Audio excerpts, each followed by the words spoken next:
Doğrusu bu dokumentlerini çıkardık. Hemen alakalarını verişti inşallah. Evet, burada dokumentlerim.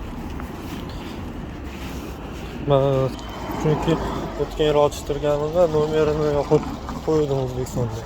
O'sha nomer ostini yoqish uchun ko'p vaqtim ketib qoldi. Bo'lmasa, buni bankka boramiz. Bankdan biometrik dandalantirsa sim kartani ishlatamiz. Ungacha ishlatamaymiz sim kartani. Hech kimga qilolmaysan, hech kim seni telefon qilolmasa kerak. Hali ko'rishmadik. Bu endi kimga O'zbekistonga kelmoqchi bo'lsa, nomer olaman desa, birinchi SNIS, keyin mo'y dokumentiga gossluk, ro'yxatdan o'tish kerak, keyin bankka borib biometrik dandalarni kirgizish kerak. Bor sim kart olsangiz bo'ladi.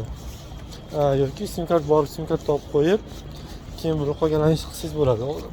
Tavsiyam birinchi sim kartni olinglar. Chunki osonroq bo'ladi hamma ishinglar. Tez bitadi. Hozir bankka borib davom etamiz. Bo'lmasa